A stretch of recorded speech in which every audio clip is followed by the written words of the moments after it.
Wait. Okay. Good morning. My name is Filiberto Amati, and I'm a partner at Amati and Associates. We're here today for the fourth fire chat on the spirits sectors. I am with Chris Maffeo, who's joined me before. Welcome, Chris. Nice to see you. And today we have a special guest, which I'm going to be introducing in a moment. But the idea is that we wanted to try something different and touch on a more leading edge and edgy topic, which is the topic of sustainability. And the topic of sustainability in spirits. We have probably a learning from this COVID crisis in terms of ecology and in terms of what we are doing to planet Earth, which is there is a way to change our consumption. There is a way to give back when we build growth in a way which is more sustainable. And spirits, which is probably not the leading edge industry, or beverages in general, are not necessarily the leading edge industries from this aspect in terms of packaging, in terms of industrial and manufacturing footprint. Nevertheless, there is a number of projects which are very interesting and which we want to explore. The first one is Avallen, and we have here the co-founder of Avallen, Stephanie Jordan. Welcome, Stephanie. Thank you. Good morning. Good morning.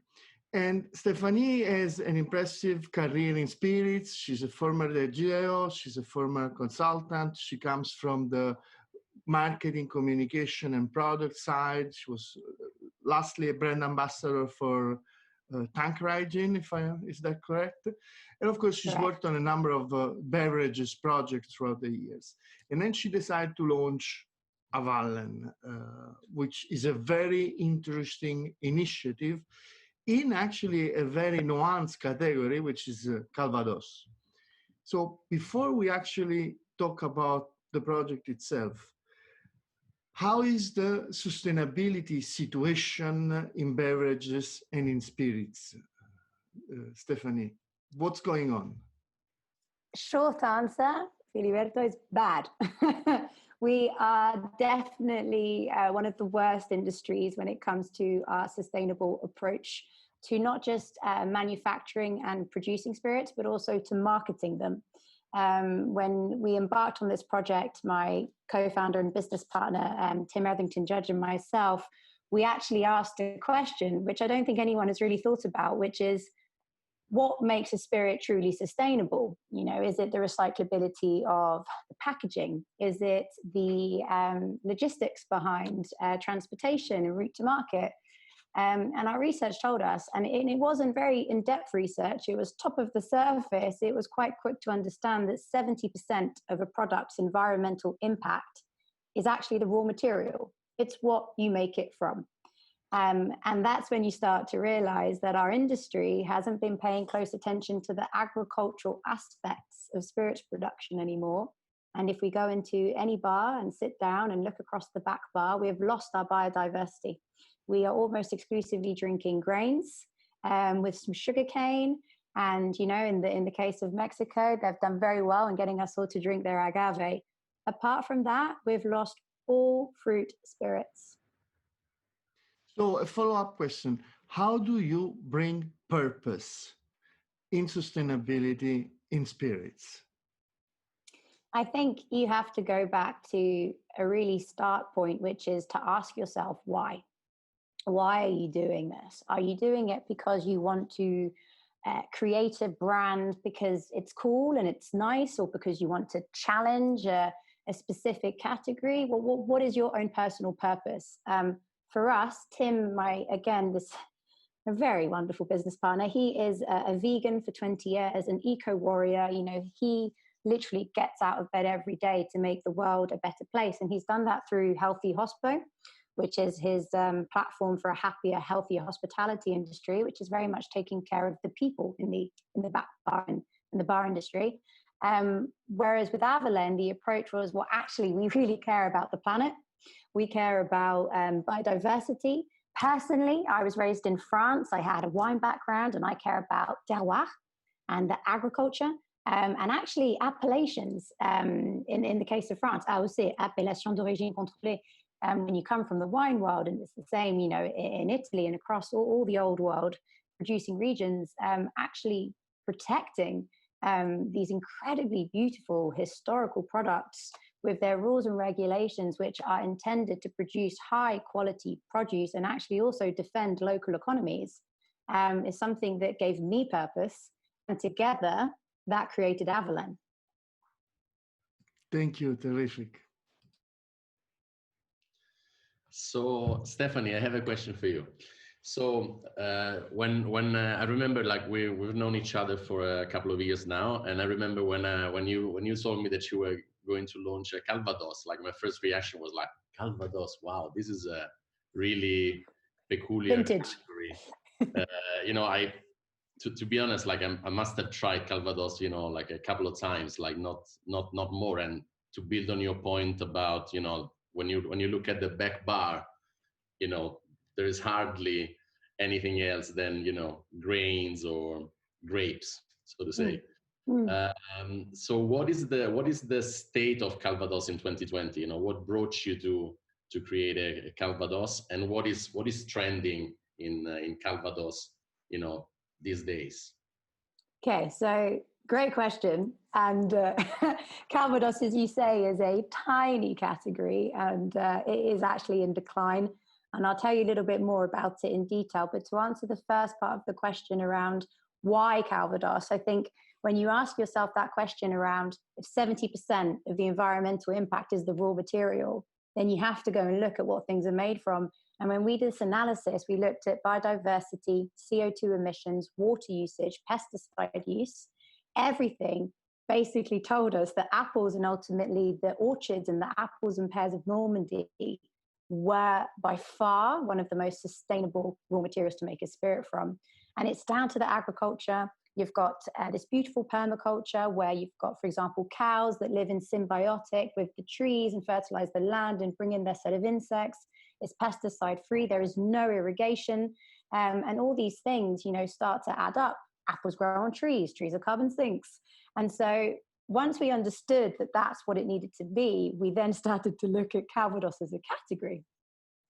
And then we realized that, oh boy, this was going to be a challenge. No innovation, I think, forever. Very dusty bottles. If you just look at the labeling, I mean, chateaus with medieval parchment paper, big numbers, IXO, and what is this? What does it even mean?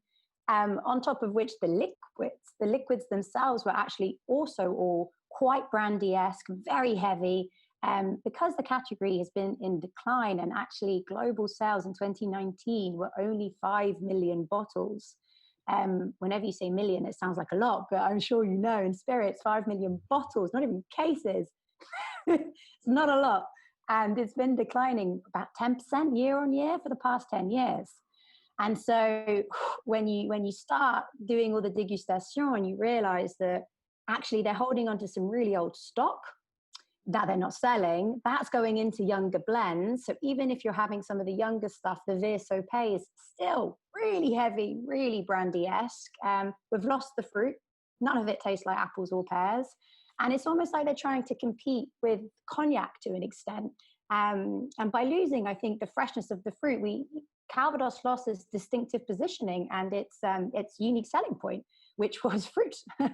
And so that's kind of the state of the category. And I think the other important thing to note is there are no international spirits groups involved with the category.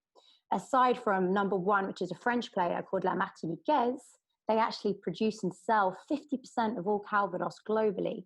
And they're not selling a high value proposition. This is reasonably inexpensive, very average quality bulk Calvados going into Germany, especially, which is still the number one export market, and that's to do with the Second World War and occupation in Normandy. But aside from them, all the other players, really are either very small independent producers. We tend to reference it almost as the the mezcal of France, small farmer distillers. And aside from that, you've got one or two other groups. But I just don't think they've had the right ownership, the right direction, the right investment. And so, yeah, we're basically currently one of the only people really trying to shake things up. Wow. So you basically started, if I understand it correctly, you started out of a sustainable, need rather than from you as a consumer that, were a Calvados consumer and would have liked your own brand as a producer, so to say. Definitely not. And I think, what was interesting when launching Avalon is we came to understand that a lot of the trade actually loved it. There was this kind of long romanticism around Calvados. And apart from people going, oh, I remember it's quite strong, a lot of people went, oh my gosh, Calvados, I love Calvados. So it wasn't our personal passion for the category, which obviously now we have, but it was really, again, that combination. There's a sustainability element with the apples and the orchards, but then adds my kind of French approach of terroir and AOCs. It just was the perfect combination for Tim and I, and that's really important. Avalon is very much this brainchild of Tim and myself. It would never have happened the way it did if it was just him or just me. I think we both would have done something very different. Okay, so which brings me to the next question, Filiberto. We'll anticipate one of the questions that you probably would have. But it sounds very much like we had, the last two chats and slash interviews were with, Alex Uziel, the founder of Nove di Dante, and Giancarlo Mancino, of course, the founder of Mancino Vermouth. And it sounds like, from what I listened to you, it sounds very much a similar type of challenge in the category. So a very dormant, let's call it, category with Calvados, very similar to what Vermouth has been for many years. So it makes me think that Calvados could be the next new thing, with, people like you, very passionate, raising the category and the interest in the category. So what are you, as you probably were not a Calvados drinker, as I'm not. So how do you, plan to ignite, interest in this category, in this very, dormant category? Well, I think the important thing here, and it's something that we actually had to really understand together, was that as passionate as we may be about Calvados now, I actually sit on the syndicate of the AOC, so I'm involved as well in trying to support the AOC promote itself nationally in France and internationally. And for every bottle of Avalon we make, we pay a percentage, a fee that goes to the AOC, and that creates a marketing budget for them, right? It's not crazy amounts, but it's about €500,000. So ensuring that €500,000 is spent on the right sort of communication and positioning is really important. However, with Avalon, we are not trying to save Calvados. If we set ourselves out to try and save an entire category, I do not think we will succeed. We may inspire more people to invest, innovate, and join the category, and that might create, the momentum it needs. But we need to be really, really concise with that. We have launched a brand called Avalon. We are planet positive. We are a natural apple spirit. A nice way to explain it is to use the Aperol example. I don't know that anyone, consumer-wise, knows what Aperol is. I don't know that they care. It's Aperol, they drink it in a spritz. And that's what we need to do with Avalon. It's Avalon, and you drink it with a nice long tonic. And that's kind of what we've decided. That's interesting. Hopefully, there'll be a positive consequence for Calvados, and we may be the tide that raises some of the other boats. I think definitely we will create awareness around the category, but we, from a communications perspective, cannot lead with Calvados because, honestly, we've got too much work cut out for us. We need to build a brand, and that brand is Avalon. It's actually when you were saying that, I was thinking about Aperol exactly. I was thinking, what is an example of that? So thank you very much. And I also was triggered because the truth of the matter is, you're right. You should do the work for yourself, And then basically the spillover effect is going to be that everybody's going to look at Calvados probably with more interest. So I like the focus is very important. But on the other end, let's talk about the brand itself. There are 300, 400 brands that get launched every year. How many? You know, you work for Diageo, I work for Campari, and this I don't know. I did some consulting work for Diageo as well, so guilty as charged. It's not that it's someone else doing it. We're all contributing to these avalanche of novelty, between quote unquote, because the truth of the matter is most of these brands sell because they have the best product. Absolutely the best product. And as you say, but then you look at actually, it's made in the same with the same technology from the same raw materials. So it's 99.9% the same product, but it's better. Their product in that bottle, it's always better. So it's always a bit, tricky from that. But the question is, a lot of them are screaming, and a lot of them have way more resources to be loud than you have as a craft producer coming, on the marketplace. How do you stand out? How do you build a conversation with your trade partners, with your distributors, and with your consumers in a way that makes it useful for you and makes it unique for your brand? It's a brilliant question, and I think $1 million question, because this is what we're trying to work out every day. I'm sure you can appreciate, as a startup, we don't just have this plan that we go ahead and execute brilliantly. We don't even have the budget to execute anything brilliantly unless we sell some pallets and get some margin back. So it's an ever-evolving conversation. We are a year in, and that's definitely allowed us to sort of distill some learnings. I think first and foremost, something really important, again, that Tim and I are passionate about is the transparency behind what we're doing. So we're not going to stand here and tell you our product is better than anyone else's. We had an opportunity to take investment from one of the large spirits groups. We turned it down, and we're turning it down conscientiously because we want to stay independent, not to just challenge, but to actually raise the conversation for the whole industry. And the only way we'll do that positively is if we impact Campari and Diageo and Pernod. And Pernod are actually doing it really well. And so I think that's a really important humility lesson that we've taken, which is we did this exercise whereby an agency said to us, how would you like your competitors to talk about you? And we said, and we both did this separately and blind, and came back with the same answer, which was we would like them to say that we inspire them, that we engage them and motivate them to be better. So with that, I feel that we stand very much alone in what we're trying to do. So that's point one.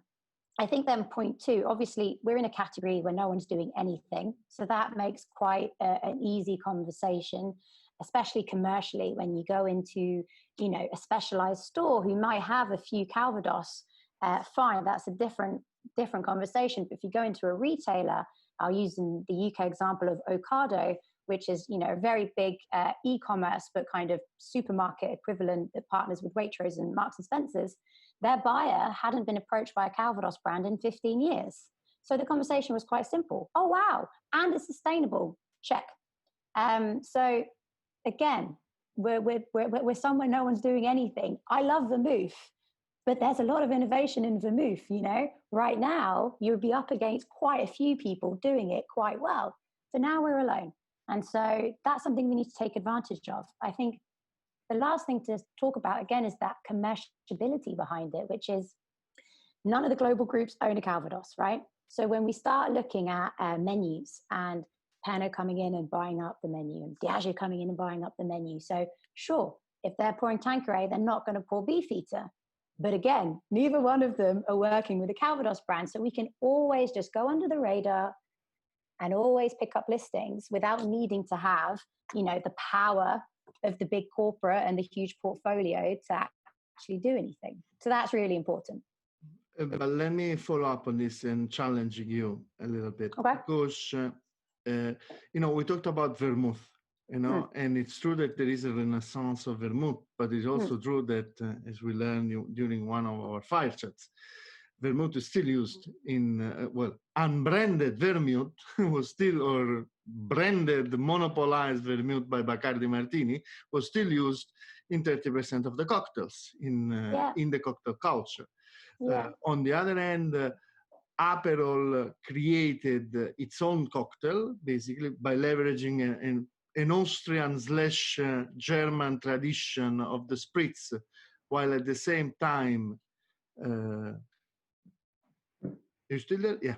While at the same time creating an easy way of drinking and selling this Italian lifestyle and friendship and solar approach and so on and so forth, which took them nevertheless 12, 13, 14 years to export, really, in a fairly massive way.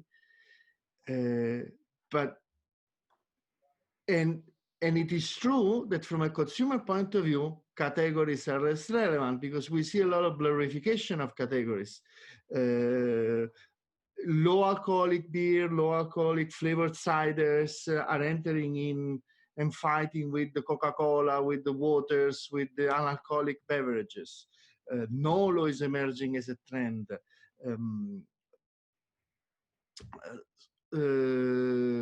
Hard seltzer are emerging in the United States. So consumers really are less concerned about the category. But how do you explain to them and how to drink Calvados, when to drink Calvados, and why they should be drinking Avallen, besides the fact it's a sustainable beer? Because I don't think that being sustainable, it's a benefit. Being sustainable, it's a check for many consumers, especially younger consumers, that they want only a repertoire which is sustainable. So check. But then why they should drink you? Yeah, it's a brilliant question. And it goes back down to the brand hierarchy. So, a reason to believe is it the sustainability? Absolutely. But today consumers do expect companies to have a positive impact on the environment and or on, different labor laws and whether it's slave free or whatever. So it is what you say. It's almost like an essential requirement moving forward with the rise of the conscientious consumer. So actually the lead communication strategy needs to be around the liquid and the flavor. So with that, we go back to apples and we go back to the natural credentials around actually Calvados in general. Calvados is usually made with nothing but apples, pears, water and thyme. It's natural fermentation. The nuances, a lot of the brands will then add caramel and some sort of sugar and dosage at the end. But with Avallen, the lead comms is Avallen natural apple spirit made with nothing but apples, water and thyme. And it's to drink it almost like the alternative planet positive to a G&T. It's that conscientious consumer moment where you mix with love, you mix mindfully, you're enjoying a fantastic tasting, delicious, refreshing drink, crisp and nice little distinctive apple wedge. And it's that spritz occasion. It really is. It's the aperitivo. It's the early get together. Don't like tonic, drink it ginger ale. Don't like ginger ale, fresh apple juice. Don't like fresh apple juice. You can play around with sodas. Like, it's just really about the mixability and the versatility of the liquid. And I think by targeting, for example, gin drinkers, we've got already the occasion and the how to drink checked. They know what to do. So if you give them a bottle and say, do what you would do with a gin, it's actually quite easy to get people to convert. And ultimately, 9 out of 10 people that sample this in, say, the Avalon tonic, absolutely love it.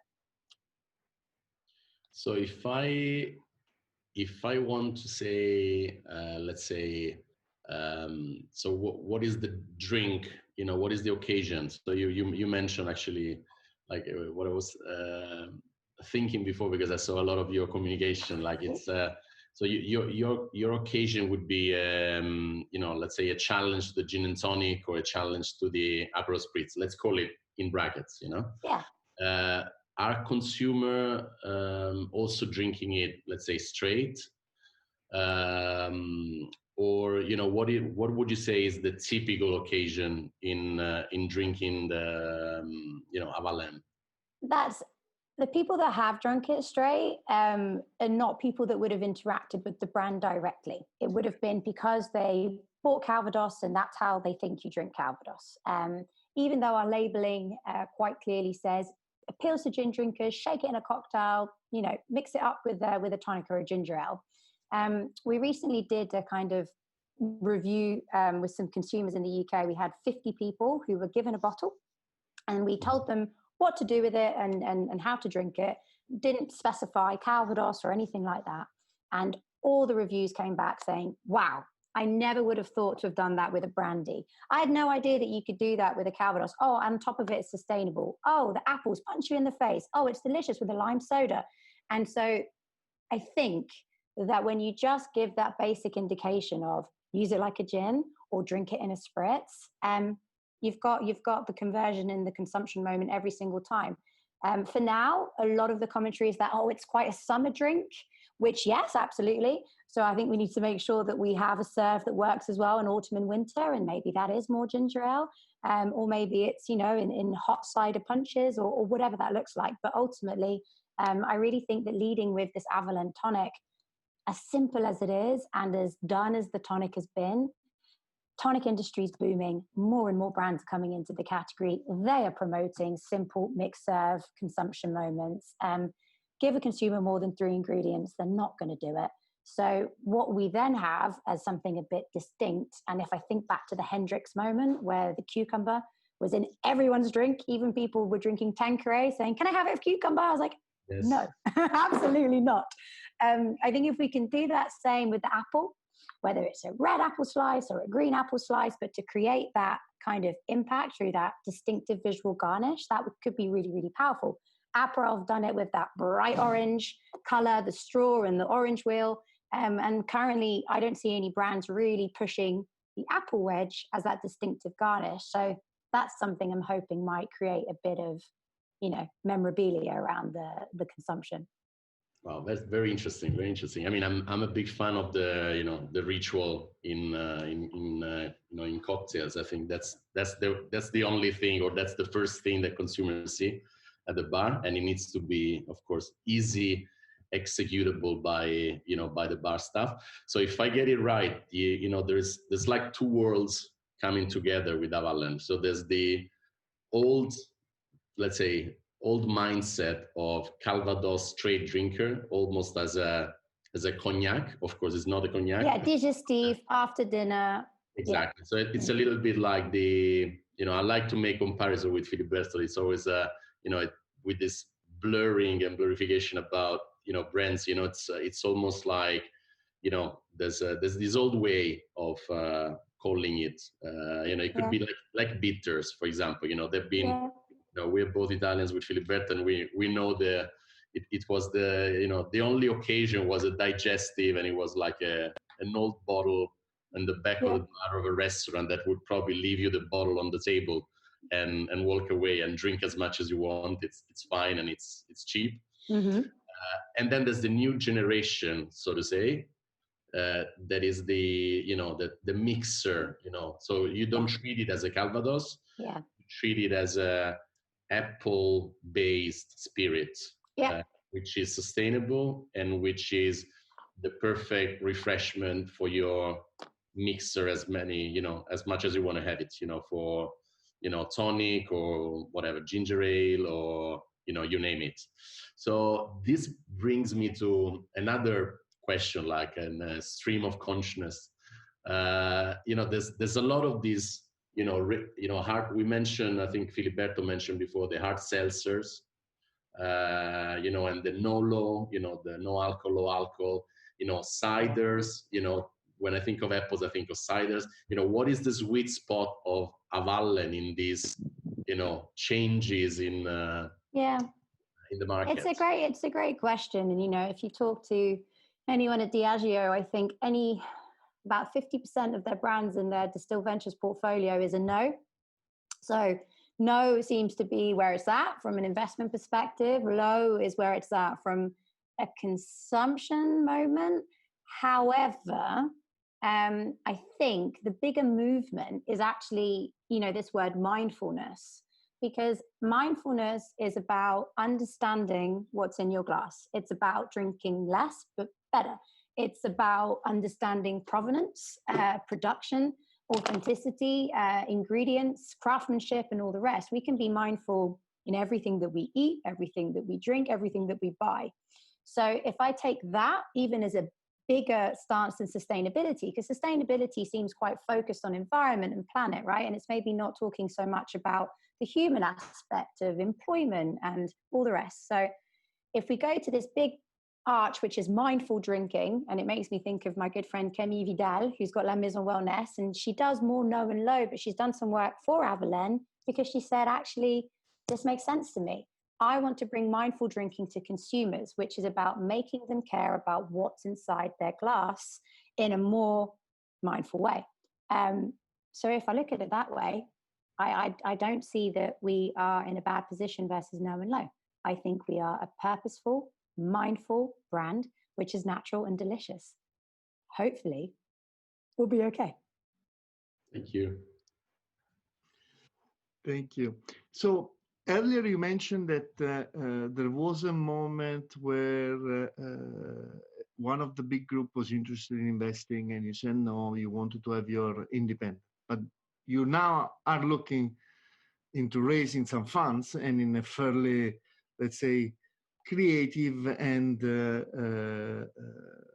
innovative way through a crowdfunding campaign on Cedars, I think it's called. Yeah. So tell us about it. Tell us about the experience. Where is it? When is it? How many funds you're looking for? And why should we all be investing? Awesome. I think, given both your backgrounds and a lot of people that may listen to these Zoom interviews, is cash is king. And when you and your founder create something with life savings, I assure you, as well as we were paid at Diageo, wasn't that much money. So, we've burned through the little cash that we have. And right now we're dependent on selling some pallets to be able to, get back some cash and be able to do some things, which is fine. It's organic and it's a nice way to seed a brand. But really, again, with our multinational backgrounds, we're not going to be able to impact globally or at scale. So we know we need funds so we can step this business up to Avalon 2.0. We have a huge opportunity, but to take advantage of that opportunity, we need to invest in raising awareness. We need to be driving sampling occasions. We need to be making sure that we're in the right distribution points so that when we get there, people actually know what we are and how to drink us so that they buy us, right? We also want to do some stuff around our sustainability credentials. We believe in transparency. We work with blockchain technology and our partner's Providence. So our lab analysis is available for everyone to see, made of nothing but apples, water, and time. Don't believe me. I've got a third party that proves it. But we need to go beyond that. We need to have a carbon life cycle analysis. We need to be, really pushing the boundaries, for example, things like B Corp, and really starting to get the right accreditations. We're going to work to a first organic batch next year. For now, it's pesticide free, but we really need to isolate some apples with a specific certified organic producer to do that. So all of that's going to cost money. We're going to need some bodies in the room to help us do that. So not taking investment from a spirits group didn't mean that we didn't need investment. We need investment. So the strategy then came after a year in the business, trying to understand the best way to move forward. And then it all comes down to your valuation. Have you created enough momentum, got enough sales? Do you have, the awards and the listings to actually be able to do a crowdfund without having to put yourself on the market for, $500,000 or something? So it's that balance of time, which Lord knows if we've got it right. We've tried, we've held out for a year. COVID came. Now we're in a position whereby we do need to fundraise sooner than later. So with that, crowdfunding seemed like an amazing way forward. We could continue to try and talk to high net worth individuals and find someone that believes in us and shares our vision and our mission. But again, we're letting one person have all the fun. High net worth individuals, there are many, okay? However, it goes back to that old school model of letting money keep having money. And Tim and I personally don't come from, huge amounts of wealth. We are kind of self-made to an extent, and we would like to give others, our community, the opportunity to be involved. And you can be involved with as little as £10. Now, £10 won't buy you 1,000 shares, but it does allow people to have equity and actually maybe to even start playing around with investment for the first time in their lives. Nor Tim nor I come from an investment banking background. So we've gone on a journey. And, the real difference between the rich and poor in my mind is financial education. So the way that we're going to move forward with this crowdfunding is about actually teaching and sharing transparently everything that we have done, all our P&Ls, all our cost of goods, our business models, how much money we use to start up the company, and actually hopefully educate our peers so that they can confidently invest with us. So we've already released a kind of pre-registration and a facts and answers sheet, which gives real transparency on how equity crowdfunding works. And this is the really important distinction. It's equity crowdfunding. We could do a traditional crowdfunding where we ask for cash and then we pay back with interest within 2 to 3 years at a 6%. But we want people to have skin in the game. Why invest in Avallen? Invest in Avallen because it is the disruptive spirits brand that is, natural and delicious, that has a clear, distinct occasion, which is already distributed in 5 markets within launch. But invest in Avallen because it is the brand of the future, at least within the drinks industry. This is how we believe business should be done. It's conscientious, it's transparent, it's positive, it's purposeful. It's not about just believing in us, the founders, it's believing in the bigger, broader mission. And if you want to be part of a community and a collective, and you believe that actually if we all conscientiously decide to do it, good things will happen, then I think we're going to be in such a strong position. The crowdfunding Good Apple Collective idea is, we will have some people, bartenders and such, that can come in with just €200, and actually they're going to influence the brand. They'll influence its distribution. They'll influence it being listed and poured.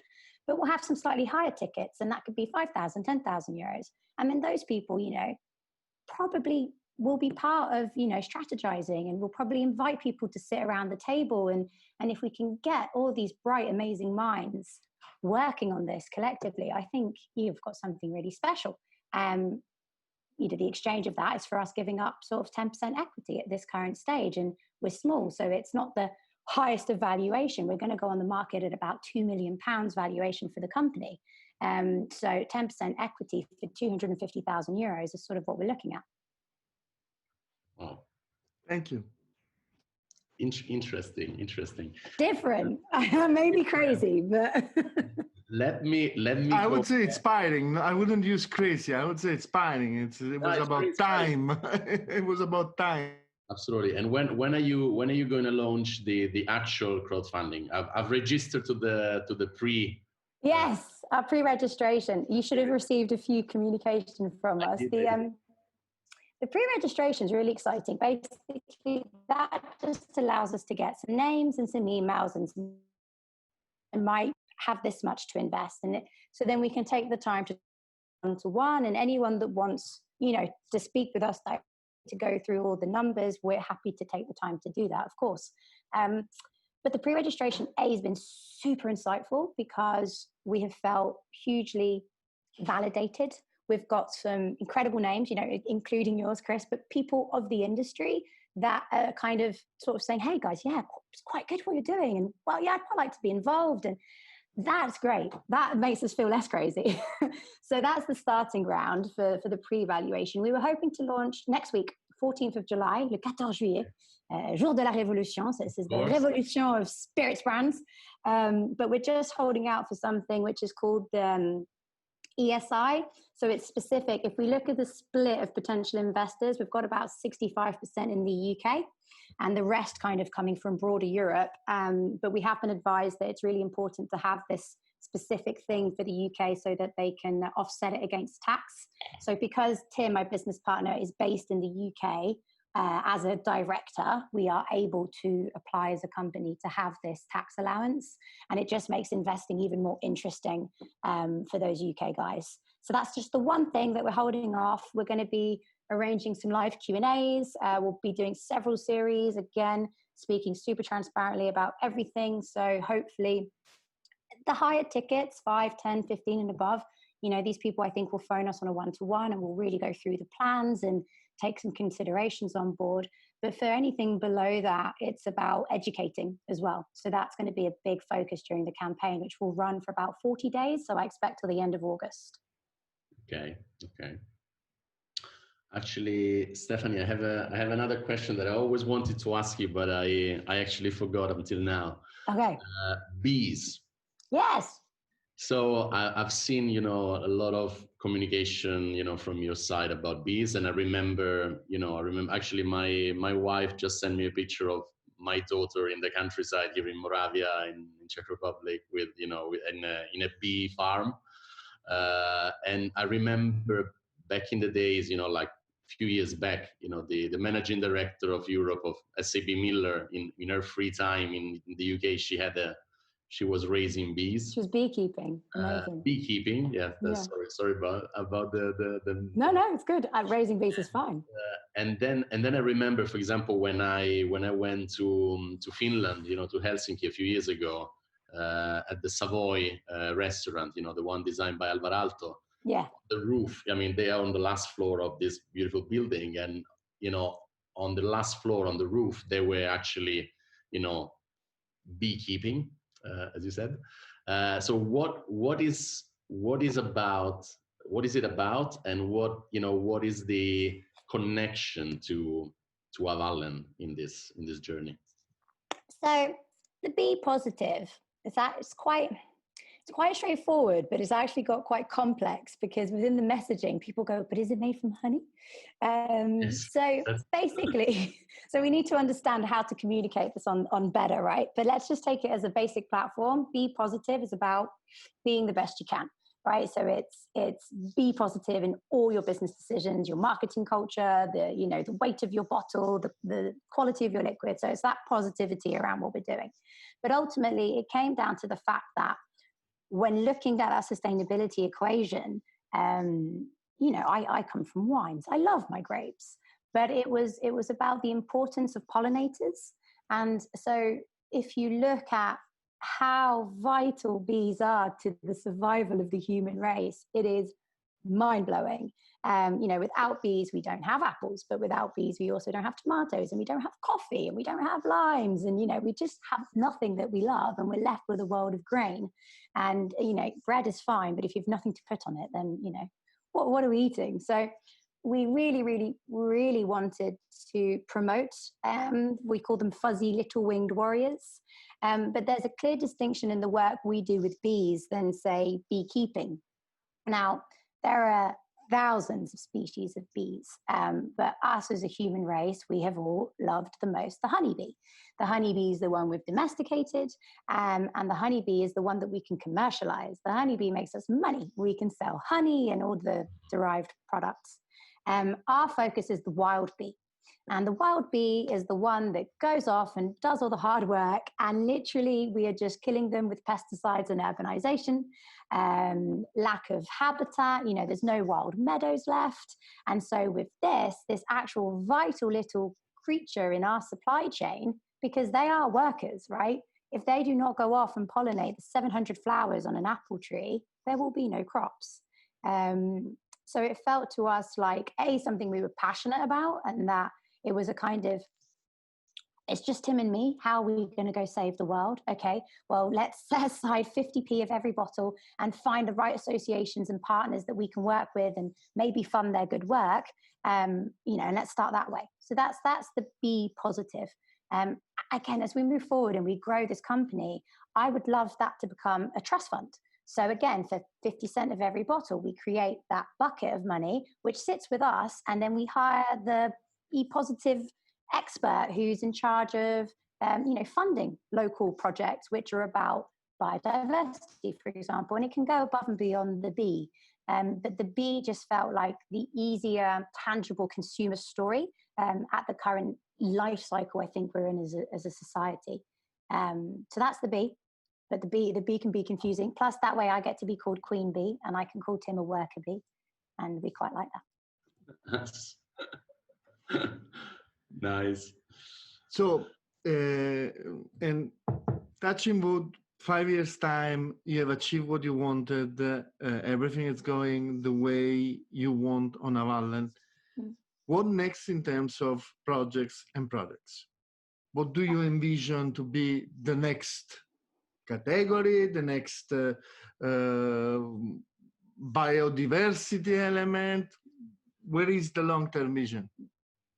Well, again, I think that answer would depend on if you're talking to the CEO of Avalon or you're talking to me, Stephanie, who loves to be in Burgundy and uses any cash she has to buy wine. Spirits fund my wine habit. But ultimately, I mean, you would have asked me before doing Avalon, I would have said vermouth. I personally really am quite invested in the category. I would have loved to have done something here locally in France. But I don't think we're going to be as category specific. Lines are blurred. We saw it already with gin. Gin stopped being gin a long time ago. So it's more around that consumption moment. I think, products and brands that are going to be mindful and that are going to be able to communicate with the right accreditation. I think alternative, packaging. And I mean, above and beyond just bottles, but, working with kegs, the likes of Ecolab in Asia, it's insane. People are now doing these refillable formats. We've got canned. Canned is also, we've seen it with the hard seltzers and White Claw. So categories are blurring. Format's going to be big. Sustainability credentials are going to be important. I think we're going to move away from founder-led as well. For a long time, Charles Tanqueray, born in 1870. Apologies, he's no longer relevant. What is relevant? And I think that's going to move as well. So there'll still be founders and, and that kind of storytelling. But if you do not have a bigger, broader mission, and you're not looking to impact positively and authentically, then I think you're going to lose the battle long term. Thank you. Thank you. So we close now. Thank you very much, Stephanie. It was really a pleasure to talk to you and to get inspired. We will be sharing the details on the Cedar campaign so that everybody who is inspired as us and wants to sign up will have opportunities to do so and interact with you more or less directly. We wish you the very best for yourself and for the rest of the work you're doing. Thank you so much. Thank you.